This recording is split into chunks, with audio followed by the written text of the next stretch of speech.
Conversion therapy, or reparative therapy, is a practice that uses any attempt to alter a person's sexual orientation, gender identity, or expression. In 1899, a German psychiatrist claimed that he had turned a gay man straight with just 45 hypnosis sessions and a couple trips to a brothel. In a continued attempt to correct what was believed to be unwanted or sinful behavior, some people faced electroconvulsive therapy while others were subjected to even more extreme techniques such as lobotomy of the brain. Today, some 700,000 adults in the US alone have received conversion therapy, half of which were subjected to these practices from religious or spiritual advisors and even licensed healthcare professionals before reaching the age of 18. A recent study found that LGBTQ who experience conversion therapy are nearly twice as likely to attempt suicide than those otherwise. My name's Anthony Padilla, and today I'm going to be sitting down with conversion therapy survivors to learn what it's really like to experience a practice that's been discredited and proven ultimately harmful and outright cruel. Were these conversion therapy survivors able to come out of this experience with a newfound appreciation for their most authentic self? Or do they live every day deeply tormented by the overwhelming shame they were forced to experience at the hand of those they believed had their best interests at heart?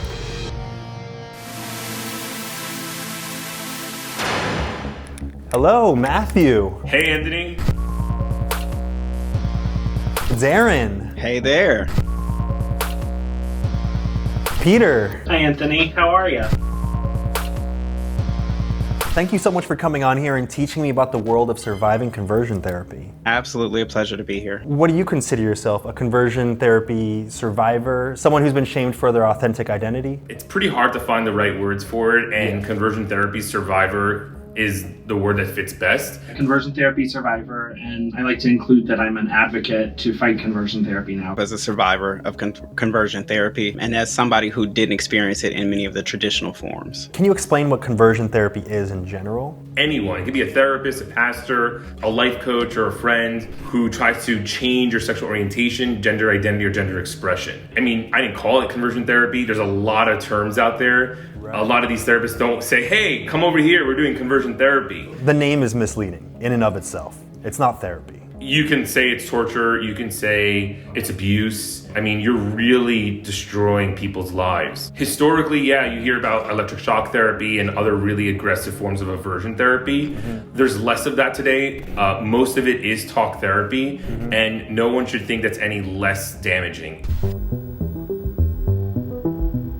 Can you recall the events that led up to your experience with conversion therapy? When I was in high school, I was definitely realizing that I was different from other kids. I felt myself attracted to guys when everyone else was attracted to girls. I met another guy on campus who was also identifying as a Christian, and he challenged me with this question of, what does God really want for your life? That moment led me to being a part of his church, where I pretty much gave up everything in pursuit of trying to remain heterosexual or become heterosexual under the threat of not making it to heaven. And so that began the process of, at first it was, well, stay living in the church in the basement. It was dark and there was an open sewer, so oh shit, so it is kind of like how I imagine it. The space that I was in was very cult-like, or maybe it could be considered a cult, under the guise of, we care about you and we're worried about you. And so you feel good in the moment, and there are all these people who seem so invested in you, right? You're like, oh, but I'm so bad, and they're like, oh, but we're gonna help you. Cut off more and more parts of my life, to the point that I told my friends and family just to forget about me, because I was convinced that I was going to send all of them to hell. Early on, I knew that I was different, but I didn't know what that meant. I didn't know what my attraction to men was, but I knew it was something I needed to hide. When I was 15, my parents found a men's workout magazine that I had bought, and they didn't tell me about it, but my dad told me that we were going to go on a trip together, and he didn't tell me where we were going. I remember very vividly when we got to a layover in St. Louis that he told me that they had found this magazine and that he was taking me to a therapy center to fix whatever weird sexual shit I had going on. You thought you were going on some fun vacation with your dad, a bonding experience, and it turns out it was to fix something he felt was inherently broken within you? He also made it really clear that not only did he think something was broken with me, but that if I didn't get fixed, as he called it, that he would get rid of me. everything that was important to me in my life, my family, my faith, my home, was about to be gone. But we went to a counseling center in Iowa. For 2 weeks, I worked with therapists and doctors and counselors at this counseling center. I got beat up really bad my junior year. I was hospitalized. How I identified as a guy compared to everyone else really began to change for me, and I actually felt afraid for my life for the first time. I was gonna get exposed somehow and I needed help. What help meant was my father, who I looked up to, if I could tell him, come out to him, and know that he supports me, then maybe I'll know that I'm safe. And so that's how I came out. I came out to my dad. But literally the next day, my dad had his own panic of like what this meant. His only son was going to live a gay life. What does that mean to our family? What does that mean to the conservative community I was growing up in? And he began immediately searching for a therapist, not knowing what a conversion therapist was. I was 16 years old. It was 2004, and I began conversion therapy right there and then. And can you explain what the conversion therapy process was like? I sat with a series of therapists. It was very heavily religious, but they believed in what they called generational sin, and that would be that my grandfather or my father or my uncle or my mother had some kind of sin that then passed on to me and tainted me and could have made me gay. That could be one of the reasons. So it was your battle to fight to make up for your ancestors' sins. I was supposed to do homework and write down any sin that I knew my father had committed or that my mother had committed. There would be some physical things too, like I remember them making me walk and try to walk more masculinely. Throughout the therapy, I crossed my legs. They would tell me like to sit differently. There was a lot of talk about sexuality as well, in detail. I remember them talking about how much I did, if I watched pornography, even my penis size. How is that relevant to anything? I never told my dad that. They asked that because I thought I assumed he knew, and this was just part of what was supposed to happen. The next 5 years were me keeping that idea, that thought process, that conversion therapy going myself, trying to be fixed for something that I didn't want and I couldn't control. Even though it's not connected to the more formal forms of conversion therapy, the methods are still the same, the outcomes are still the same. As I stayed longer, it got progressively worse. I had taken to sleeping on the altar of our church at night because I was so insistent on God doing something that I was willing to do a very old school Bible type move where it's just you just show up and wait for God. They actually ask you how sexually experienced you are, because in the world of conversion therapy, that matters. Okay, so they want to make sure that you've only dabbled. So because I was less experienced with men, they're like, oh, you should probably start to see your heterosexuality come back within 6 weeks. They gave an actual timeline to this. I mean, this was with all seriousness. Did you hear that 6-week number and you're like, okay, I'll just be on my way in 6 weeks? Yeah, I mean, mind you, I think I mentioned earlier, I was in it for 5 years, so obviously the numbers didn't add up. Before we continue learning about the world of surviving conversion therapy, Every woman I had a relationship with was affirmation that I am straight, I'm doing it. I have all these guy friends, I'm dating these women, these girls like me. I'd like to bring awareness to Born Perfect, an organization that was actually founded by Matthew, who is in this video, that's dedicated to spreading awareness and empowering conversion therapy survivors with the mission to draft, introduce, and pass legislation to end conversion therapy practices once and for all. For more information, or if you want to make a donation of your own, which I would highly encourage, I'll go ahead and include a link to Born Perfect down in the description below. Now back to the world of conversion therapy.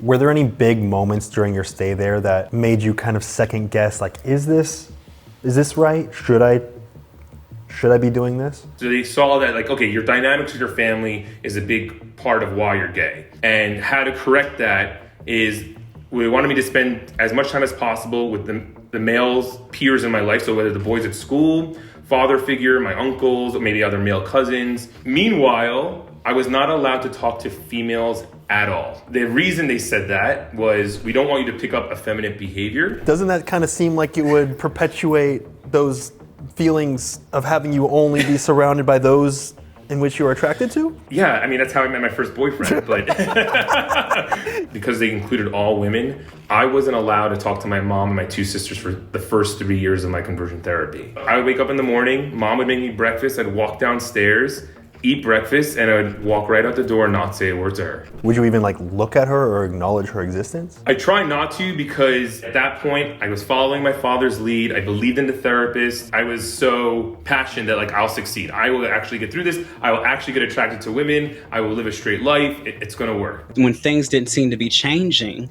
my pastor like assumed I wasn't doing all the spiritual things. He said, "Oh, well, you still need to be more spiritual, so paint the church." What he was asking me was less and less about me or spirituality or change. It was just control. Did you follow through with your entire conversion process? For me, it was like every woman I had a relationship with was affirmation that like I am straight. Like this, I'm doing it. Like I have all these guy friends. I'm dating these women. These girls like me. I really thought it was working. That was also around the same time where my depression really grew. I was having panic attacks. By the age of 20, I had probably submitted myself to like an emergency room at a hospital maybe like 7 or 8 times. How did you feel after you were convinced that you completed conversion therapy? I was mostly scared that my parents wouldn't believe me when I said it worked. Very quickly after that, I continued to have sexual thoughts, and I realized that something was still broken with me. It was a really, really dark time in my life. Mostly I felt really isolated from God. Like, if God wanted me so badly to be straight and to not have these thoughts, and I wanted it, why wouldn't he do something about it? With that said, are you still heavily faith-based, or have you kind of disconnected from that? I'm an atheist. That was enough to kind of set you on your way. That was a journey on its own too. When I was 16, I attempted suicide, and I wrote a note in my pocket that just said, "God, please forgive me." And I didn't feel like there was any hope for me. I'm glad that I'm here. I'm glad I survived, but it took me a really long time to be glad that I survived. Did anyone treat you differently after you were so-called converted? When I left conversion therapy, I had to rebuild my relationship with my mom and my sisters because I didn't talk to them for 3 years. I stopped talking to my father because I blamed him for the whole thing. I had to go through 2 years of like, do I go to therapy or who do I talk to? You were just taught that therapy is something to manipulate you. So, like, where were you supposed to go now? I went to therapy for the therapy I was in, basically. When did you ultimately decide that you were actually happy in being your most true, authentic self? When I was 18, I went to my first Pride Festival in Atlanta, and I remember seeing these parents carrying signs that said, "I love my gay son," or "I love my lesbian daughter." And it really hit me that that I wanted that love, that maybe I deserved that love. Not just from my family, but from myself. For the first time in years, feeling a little spark of hope that maybe I could be loved. Why do you think the suicide rates for LGBTQ who have undergone conversion therapy is so much higher than those who haven't? Well, if you're gay or LGBTQ and you come out, you might lose everyone. It's not like someone's telling you, hey, like, you're perfect the way you are, everything's okay. It's like, no, you're not perfect the way you are. Right. You have to change. When you're at a dead end, suicide becomes appealing to so many people. And we do know now that all it takes is one guardian or one person in your life that supports you, helps that individual out of suicide. If you could sit down with your therapists/instructors who inflicted conversion therapy upon you, is there anything that you'd want to say to them? I have done that with one. When I realized how much he was harming me, it was really hard for me to wrap my head around, because I'm like, but we were so close. I shared everything with him. He knows the ins and outs of my whole life. That was what I told him. Did you realize how harmful it was what you were doing? He cried. When he cried, I didn't even know. I didn't cry. I didn't know what to do with it. He was like 31 or 32 and he just became a therapist. He discovered conversion therapy because when he was a student, he intern at a practice that was doing it. He said he was probably treating 12 or 13 boys at the time I was his patient. And he said today, all 13 of them are gay. Right, it didn't work at all. Yeah, he says that he realized how harmful it was. I forgave him in that moment because I wanted to be free of it.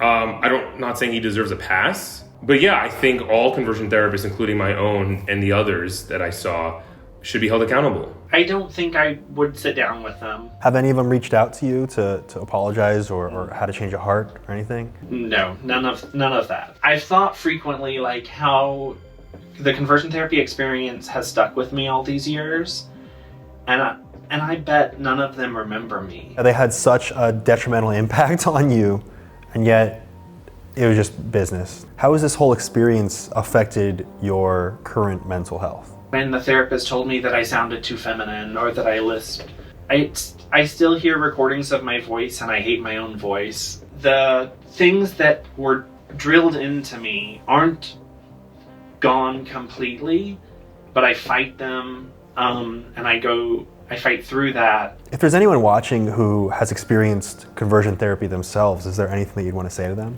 Trust yourself. You know who you are. Do not question it, whether your parents are questioning it, the therapist is questioning it. I knew exactly who I was at 16 years old. I'm the same person. I could have been proud and confident then and not go through a 15-year journey to get back to exactly where I started. Do you feel like you gained anything positive from your experience through conversion therapy? Empathy. I was also the person who was standing on the bullhorn telling people that they were going to hell if they didn't repent of their sins. I led other people to that church that was cultish and toxic for me. I know what it is to do things fully well-intentioned and to realize that what you did was really harmful. All right, you got 5 seconds to shout out or promote anything you want directly into camera. Go. If you want to learn more, go to bornperfect.org or follow us at bornperfect and support the movement. goodfruitproject.com. Also, get in touch with me at DarrenCalhoun.com or Hey Darren on any social media. I just want to tell anybody who's LGBTQ who needs help to call 866-488-7386 to speak with the Trevor Project. If you enjoyed this content, subscribe now and follow Anthony Padilla. That was perfect. That was perfect. Thank you so much, Peter. I feel like I understand the world of surviving conversion therapy just a little bit more. I appreciate you having this conversation. After spending the day with these incredibly resilient conversion therapy survivors, I've come to understand just how much religious and societal pressures can really have such a massive detrimental effect on one's entire sense of self. These survivors deserve the utmost respect as they advocate against these practices in order to protect others who may fall victim to similar situations. See you later, bye guys. Press a like.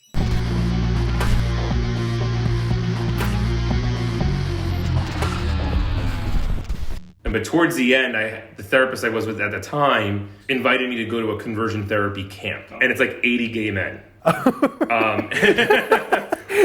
can imagine where this is going. They do this exercise hey everyone, we're gonna go over about attraction. So raise your hand, and we're all in a big circle. Raise your hand if anyone is attracted to someone in this room right now. And literally all 80 men raise their hands. I feel like that would just become a game at that point. Ooh, I'm gonna figure out if someone's attracted to me. Yeah, it sounds like a dating camp. It does sound like a dating camp.